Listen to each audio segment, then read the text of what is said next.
Oi pessoal, eu sou a professora enfermeira Thaís Pereira e na aula de hoje de microbiologia e parasitologia nós iremos dar continuidade ao conteúdo de doenças parasitárias, diagnósticos e tratamentos.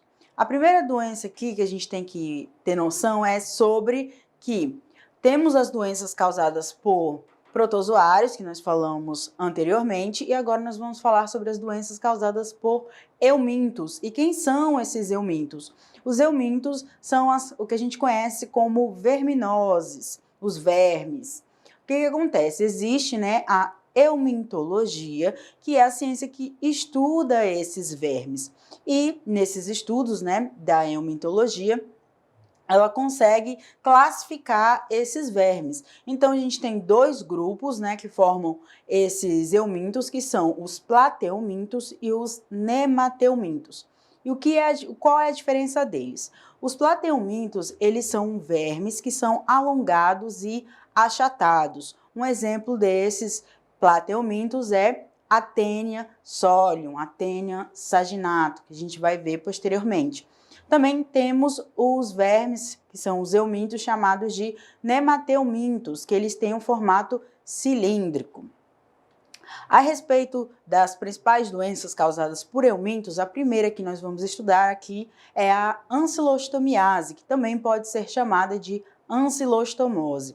Ela é uma doença causada por um parasita que parasita pelo Ancylostoma duodenale ou pelo Necator americanus. São dois eumintos, que são dois vermes, que podem causar a ancilostomiase. E esses vermes, eles têm a preferência de viver no intestino delgado dos seres humanos. O que acontece? Vocês podem encontrar várias pessoas se referindo à ancilostomiase com outros nomes que são nomes mais populares. E quais são? Pode ser chamada de amarelão, opilação, pode ser chamada de cloroso, mal dos mineiros, mal dos agricultores e todos esses nomes diferentes que dão nome também para a ancilostomiase têm a ver muito com o local onde essas pessoas vivem. Uma referência que a gente tem é sobre o Jeca Tatu, que a gente vê que ele tem aquela coloração amarelada, ele é identificado como um cara preguiçoso, molenga, mas isso a gente tem agora conhecimento que essas características de ter a coloração amarelada, ser preguiçoso, tem a ver com o fato da doença que a gente chama de ancilostomiase, que no caso é também chamada de amarelão. Em relação à ancilostomiase, no mundo, ela é conhecida como a segunda eumintíase, a segunda verminose mais comum em todo o mundo. E ela é bem frequente em países tropicais e subtropicais. Sobre a ancilostomiase, a gente precisa entender o ciclo dessa verminose, desse Ancylostoma duodenale ou Necator americanus. O que acontece? Assim como a gente viu lá nas doenças causadas por protozoários, na doença causadas por verminoses, algumas delas têm a ver também com a via de transmissão que a gente chama de fecal-oral. Aqui o que acontece? Uma pessoa infectada por essa verminose, ela defeca num determinado local, pode ser no solo ou em outro local, e no caso do banheiro, e não lava as mãos da forma correta. No caso da pessoa que evacua no solo, o que pode acontecer? As fezes contaminadas com cistos, dessa verminose, vai permitir que aqueles óvulos que tem ali naquelas fezes eclodam e vai sair ali as larvas, que a gente chama de larvas filariformes. E essas larvas vão estar no solo. Então, se uma pessoa anda descalça no solo e aquele solo está contaminado com aquelas larvas, aquela larva pode acabar entrando através do pé dessa pessoa dentro do corpo do indivíduo. E essas larvas, elas têm essa capacidade de romper a nossa primeira barreira de proteção, que é a pele, devido à própria estrutura dessas larvas filariformes. Elas têm pequenas uma pequena dentição que consegue romper a pele do indivíduo e fazer com que entre na corrente sanguínea. Essa larva, quando ela entra na corrente sanguínea, ela tem uma preferência, né, de seguir pela corrente sanguínea lá na circulação e chegar até os pulmões. E lá nos pulmões elas vão se desenvolver e elas vão penetrar os alvéolos, que os alvéolos são uma das estruturas que formam o nosso pulmão. Nos alvéolos elas vão acabar se desenvolvendo ali, algumas podem até romper alguns dos alvéolos do pulmão daquela pessoa infectada e posteriormente essas larvas elas vão, juntamente com o muco, elas vão subir e depois serão deglutidas pela pessoa. A pessoa vai engolir essa verminose e é dessa maneira que ela vai chegar no intestino delgado, que é o local final onde ela vai se desenvolver ali e causar os principais sinais e sintomas que a anquilostomiase causa nos indivíduos. Quanto ao diagnóstico laboratorial, assim como em outras doenças, aqui a gente tem o que a gente chama de coproparasitologia, que é o exame das fezes para se verificar naquele exame a presença de larvas filariformes ou cistos e ovos que foram colocados por essa verminose. O tratamento da anquilostomiase é por meio da terapia antiparasitária, que faz uso de medicações como o albendazol, o mebendazol, o palmoato de piranatel e a nitaxosanida, que são medicações que são classificadas como antiparasitárias. Quanto à epidemiologia, essa doença ela está distribuída em várias regiões do Brasil e ela vai ser mais frequente em regiões onde tem um baixo nível de desenvolvimento socioeconômico. E ela também está relacionada com locais que têm hábitos culturais específicos. Além disso, o que é interessante falar dessa doença? Quanto à epidemiologia, existirão áreas que são regiões endêmicas que têm relação com o fato das pessoas terem o hábito de defecar no solo, defecar no chão. E, como eu falei, devido ao ciclo, nas fezes, os ovos estão lá e depois eles eclodem e as larvas saem. Essas larvas, além de contaminar o solo, elas também podem contaminar a água e assim essas pessoas podem acabar sendo infectadas. Também essas larvas podem infectar os alimentos por meio de pessoas que a mão não esteja higienizada da maneira correta. E esses ambientes vão acabar se tornando focos para infecção por doenças parasitárias, no caso a anquilostomiase. Quanto à profilaxia e o controle, como na maioria das doenças que nós estudamos causadas por protozoários, o que acontece? A gente tem que sempre prezar por ações de educação em saúde, dando informações às pessoas, reforçando as medidas voltadas para higiene pessoal, a higiene do ambiente, desconstruir, principalmente nas áreas rurais, a ideia de evacuar no chão em qualquer local. Também tem a questão da preocupação com políticas públicas relacionadas ao saneamento básico e também é importante realizar o diagnóstico e o tratamento de pessoas infectadas, para assim elas não infectarem novas pessoas. E, no caso, esse tratamento é usado tanto a medicação como medida de profilaxia e controle, e a partir disso, né, tratar essa pessoa que está acometida com a anquilostomiase. Outra doença aqui que a gente tem causada por eumintos, que é a ascaridíase. A ascaridíase, também conhecida como ascaridose, ou ascariase, ou ascariose, é uma enfermidade provocada por um euminto, uma verminose. Qual é o nome desse euminto que causa a ascaridíase? O nome dele é Ascaris lumbricoides. E ele pertence ao filo nematoda, que é aquele filo que eu falei que são verminoses em formato cilíndrico. E onde ele vai se encontrar no organismo humano? No intestino delgado. Vocês já devem ter percebido que uma grande parte de protozoários intestinais e a grande parte dessas verminoses essas doenças causadas por eumintos têm a preferência ali pela região do intestino. O que acontece? De acordo com a Organização Mundial de Saúde, estima-se aqui que tem 1 bilhão de pessoas que estão infectadas pelo Ascaris lumbricoides. E no Brasil, né, essa verminose ela pode ser comum em várias regiões e ela tende a afetar com mais frequência crianças. Quanto ao ciclo biológico, a gente também tem um ciclo de transmissão fecal-oral, que é o caso de fezes contaminadas com os óvulos. Esses óvulos soltam as larvas quando ele eclode e a partir disso, se a pessoa não tiver medidas de higiene necessária, como a lavagem das mãos, manter as unhas curtas e limpas, ter um ambiente, né, para realizar as suas necessidades, ter todos esses cuidados, ela pode acabar se contaminando. Então, é o mesmo ciclo, que é a transmissão fecal-oral. E aqui a gente também tem um detalhe, que essas vermes, esses Ascaris lumbricoides, eles têm, os vermes quando são adultos, eles se diferenciam em gametas femininos e gametas masculinos.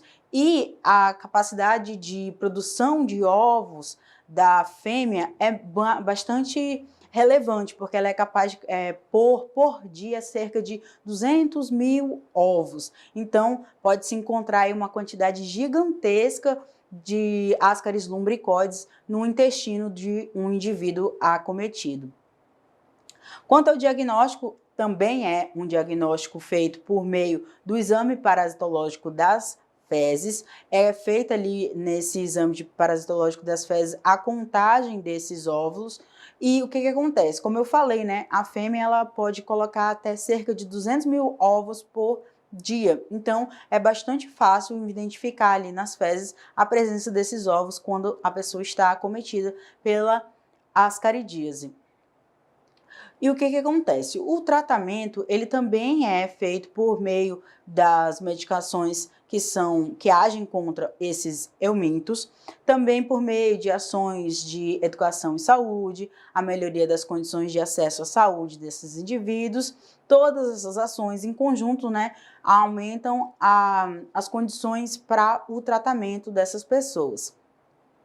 As principais medicações são o albendazol, o mebendazol, a ivermectina, o levamisol. Várias dessas medicações, né, são antiparasitárias, elas vão agir contra esses vermes no organismo. Quanto à epidemiologia, essa doença tem relação com as condições de higiene onde as populações vivem, com a questão do saneamento básico ineficiente, que vai promover aí o desenvolvimento da presença desses ovos e das larvas que são soltas a partir desses ovos que estão presentes nas fezes de indivíduos contaminados. Quanto a essa doença, tem uma questão interessante sobre o aspecto cultural que torna algumas regiões endêmicas. Por quê? Porque em algumas regiões, algumas pessoas podem fazer uso das fezes humanas como fertilizante, para usar na agricultura, ali no cultivo de hortaliças e frutas. E quando essa pessoa não faz uma higiene correta desses alimentos que ela cultivou ali com as fezes humanas, se essas fezes estiverem contaminadas com os ovos do Ascaris lumbricoides, essa pessoa pode acabar desenvolvendo ascaridíase, ela pode acabar se contaminando dessa maneira. Quanto à profilaxia e controle, novamente, a gente bate na tecla de educação e saúde, de informar a população sobre os riscos, sobre questões de higiene, como evitar adquirir essas doenças. Todas essas questões voltadas para a profilaxia e controle da maioria dessas verminoses têm relação com educação e saúde, diagnóstico e tratamento das pessoas que estão com ascaridíase. Outra doença aqui que a gente vai estudar, que são causadas por eumintos, é a cistercercose. Essa doença, quem causa ela é uma verme chamada Taenia solium. E o que acontece? A gente tem o ciclo de vida da Taenia solium. Uma pessoa infectada com a tênia solo, ela evacua e nas fezes dela a gente tem os segmentos que formam essa tênia que é liberado na forma de ovos. Então, essa pessoa contaminou o ambiente ali com as fezes, com a presença desses ovos, e se a pessoa não tem uma higiene correta na lavagem das mãos após o uso do banheiro, ela pode contaminar o ambiente onde ela está vivendo, assim como a água, a comida, e também tem o fato que se essa pessoa evacua num local onde existem animais que comem ali capim, pode acontecer de que com a presença dos ovos e das larvas ali no solo, esses animais acabarem se contaminando, que é o que pode acontecer, de porcos acabarem sendo contaminados com a presença dessas larvas e desses ovos, que são os cistercercos, e a partir disso a carne do porco também se infectar. E o que acontece? A pessoa quando consome a carne do porco, quando ela não está bem cozida, ou até mesmo crua, ela pode acabar adquirindo a cistercercose, devido à presença desses cistercercos, né, na musculatura da carne do porco. De forma simples aqui para a gente compreender passo a passo desse ciclo, os ovos geralmente vão ser ingeridos pelo porco e dentro dele vai ter a eclosão desses ovos e esses ovos vão se transformar em larvas. O indivíduo, quando consome a carne do porco mal cozida ou até mesmo crua, que no caso uma carne contaminada, esse indivíduo vai acabar, né, entrando no corpo dele esses ovos e também as larvas. E o que vai acontecer? A tênia, ela tem uma preferência por locais onde tem uma grande concentração de oxigênio no corpo humano. Então, geralmente ela vai migrar para o cérebro e também ela migra para o intestino no nosso organismo e também para a musculatura. E, no caso, a tênia ela vai geralmente se alojar especificamente na região ali do intestino do ser humano. Quanto aos aspectos clínicos, vai ter uma questão a respeito da cistercercose que tem mais relação com a quantidade de cistercercos que entram dentro do corpo humano e a localização das lesões ali no intestino do indivíduo. O quadro clínico, muitas vezes, ele vai ter correlação com o aparecimento de manifestações neurológicas. A pessoa pode ter uma cefaleia, uma enxaqueca, pode ter a visão turva, pode ocorrer desmaios, zumbidos. Todas essas situações podem ocorrer quando uma pessoa tem larvas e ovos de cistercerco no cérebro. Quanto ao diagnóstico, é feito tanto o teste sorológico como avaliação por imagem. Aqui a gente observa, né, uma tomografia, uma TC de crânio e a gente observa que tem a presença de bastante larvas aqui na imagem. Essas larvas são desse protozoário, né, no caso desse euminto, na verdade, que causa a cistercercose. Quanto ao tratamento, é feito o uso de fármacos, né, antiparasitários. Pode ser usado também os corticosteroides em situações que teve acometimento neurológico. Pode ser feito o uso de anticonvulsivantes e, em casos mais graves, podem ser adotadas medidas invasivas por meio de endoscopias ou cirurgias. Quanto à ecoepidemiologia dessa doença, o que acontece? Ela é mais prevalente e também é um problema de saúde pública na Ásia, na Índia, na África subsaariana e na América Latina. E também todos esses países, né, estão dentro de classificação como países que têm alguns problemas relacionados a saneamento básico e economias de média e baixa renda. Outra doença que a gente tem aqui causadas também por eumintos, que é no caso a enterobiase. A enterobiase também pode ser chamada de oxuriase, que é uma doença causada por uma verminose chamada Enteróbios vermiculares. Esses enteróbios vermiculares vão ser mais frequentes ali em crianças na faixa etária de 5 a 10 anos. O ciclo biológico dessa doença se assemelha ao o ciclo de outras doenças que têm transmissão fecal oral. Uma pessoa é infectada por meio de alimentos ou água contaminada com a presença dos ovos. Então, as larvas vão para o estômago, depois para o intestino, e lá elas vão se desenvolver e vão se fixando ali na parede do intestino.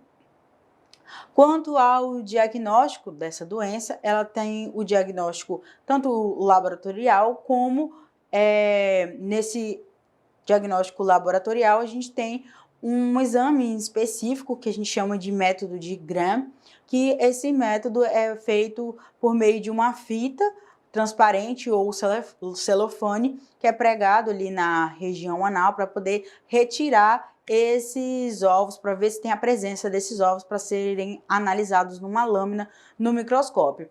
O que acontece? Quando a gente fala dessa oxoriase, essa enterobiase, essa doença, essas larvas elas têm uma preferência ali para, do período da noite, migrar para a região anal. E quando ela migra para essa região anal, ela deposita os ovos dela ali, a larva fêmea. E por isso que é realizado esse método de Graham. Quanto ao tratamento, a gente tem essas medicações que são o albendazol, o mebendazol, o palmoato de piranatel e o palmoato de pirvínio, que são medicações também que são antiparasitárias. Quanto à profilaxia e controle, a gente tem que dar mais importância aí para a higiene pessoal e do ambiente, fazendo assim a interrupção da transmissão e também impedir a autoinfecção. O que é importante lembrar? Em relação à enterobiase, esses ovos, quando a pessoa ela sente essas larvas se locomovendo, dá para sentir um principal sinal de sintoma que a pessoa sente é um prurido, que é uma coceira na região anal. E no momento que a pessoa vai se coçar, ela acaba ficando com as larvas aqui, ó, embaixo das unhas, no caso os ovos, né, embaixo das unhas, e pode contaminar o ambiente. Então, quanto à profilaxia e controle, além de identificar pessoas infectadas, realizar o tratamento, também por meio da educação saúde, informar essa pessoa que ela precisa limpar todo o ambiente onde ela vive, a questão dos lençóis da cama, as roupas que ela usa, se possível, escaldar essas roupas, esses lençóis, para evitar que ocorra a autoinfecção dessa pessoa ou ocorra a reinfecção. Temos também outra doença causada por eumintos, que é a larva migrans cutânea. A larva migrans cutânea, diferente de todas as outras doenças que a gente já abordou aqui, ela é uma doença que ela vai estar classificada como uma parasitose dermatológica. Aqui ela não migra para o intestino, diferente das outras. Ela fica aqui, ó, na nossa pele. O que acontece? Ela é mais frequente nas regiões tropicais e subtropicais. Em relação a essa doença, o que vai acontecer? Geralmente, quem é infectado pelas diferentes espécies que causam essa larva migrans cutânea são os cães e os gatos. O ser humano não é o hospedeiro definitivo dessa doença. Essa doença não deveria, no caso, se desenvolver nos seres humanos, apenas nos cachorros e nos gatos. Mas como o ser humano tem cachorro e gato como animal de estimação, se esses animais estiverem infectados, o ser humano acaba se infectando também. E o que acontece? O ciclo biológico dela é por meio da infecção das fezes do gato ou do cachorro infectado. Quando a pessoa tem um contato com aquelas fezes, nas fezes tem a presença dos ovos, devido ao ambiente ali que seja propício, esses ovos eclodem e liberam as larvas, e essas larvas elas podem entrar em contato com o ser humano. E por meio desse contato com o ser humano, né, a primeira parte que a gente tem de contato aqui com o mundo externo é a nossa pele. E como ela é uma doença parasitária dermatológica, ela vai afetar a pele do indivíduo. Essa larva também é conhecida, nessa doença, é conhecida como o bicho geográfico. Por quê? Porque quando ela vai passando pelo corpo, ela vai deixando marcas na pele.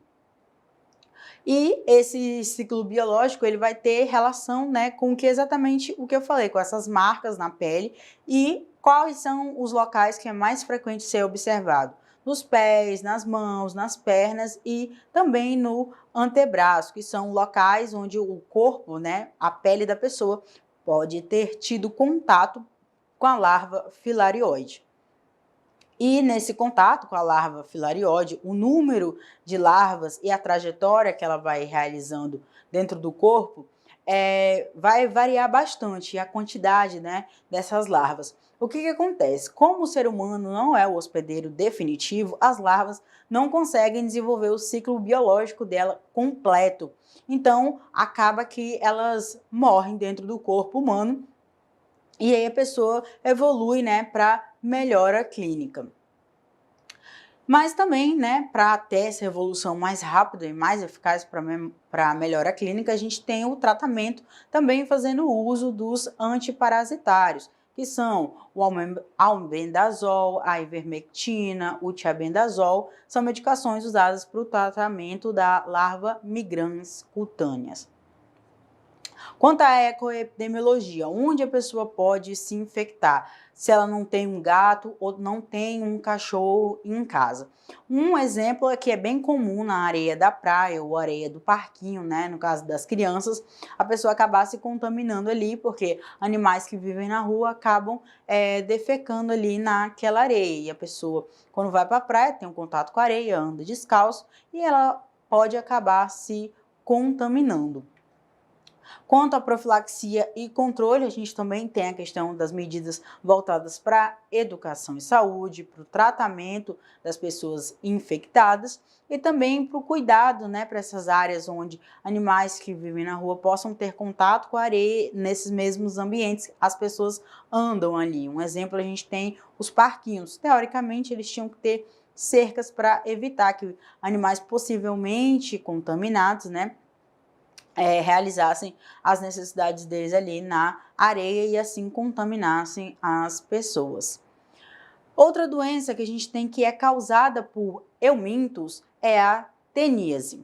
A teníase pode ser causada pela Taenia solium, pela Taenia saginata e pela Taenia asiática. No caso, a Taenia asiática, né, ela é comum na região da Ásia, sendo aqui no Brasil mais comum a Taenia solium e a Taenia saginata. O que acontece? Esses agentes, eles são vermes achatados. Lembra que eu falei que tem os plateumintos e os nemateumintos? Aqui eles são plateumintos, eles são vermes achatados. E eles tendem a viver, né, na região do sistema digestório dos indivíduos, principalmente no intestino delgado. O ser humano, ele é, dentro do ciclo, considerado como hospedeiro definitivo. Essa doença passa pelo ciclo dela por outros animais, como a gente vai ver aqui, mas o hospedeiro definitivo para essa verme viver é o ser humano. No caso, a gente tem como hospedeiros intermediários tanto o porco como o boi, sendo aí o porco intermédio, o hospedeiro intermediário da Taenia solium e o boi da Taenia saginata. Aqui a gente tem a imagem ilustrativa do ciclo, onde uma pessoa infectada, né, ela acaba infectando também o ambiente. Por exemplo, pode ter ovos ali no chão, no caso do solo. Animais como a vaca e o porco podem ter contato com aquele ambiente quando eles vão se alimentar e dentro da musculatura da carne desse boi e desse porco vai ter o desenvolvimento aí do que a gente chama de oncoesferas, que é o tipo de ovo, né, que tem a presença aí dessa verminose, da Taenia solium. Nos animais, elas não tendem a se desenvolver da mesma forma que elas se desenvolvem no ser humano. Caso o ser humano consuma um alimento, no caso, a carne do porco ou do boi contaminado, ele vai acabar também desenvolvendo a teníase. Mas a diferença é que no animal, no porco e no boi, como eles são hospedeiros intermediários, apenas vai ter o desenvolvimento das oncoesferas. O ser humano, ele ingere a oncoesfera e a tênia vai se desenvolver por completo. Ela vai chegar à maturidade dela, para ter a maturidade sexual, para ela poder se reproduzir e ter outra tênia ali também naquele ambiente. Interessante falar que essas tênias, elas chegam até 9 metros de comprimento dentro do organismo humano.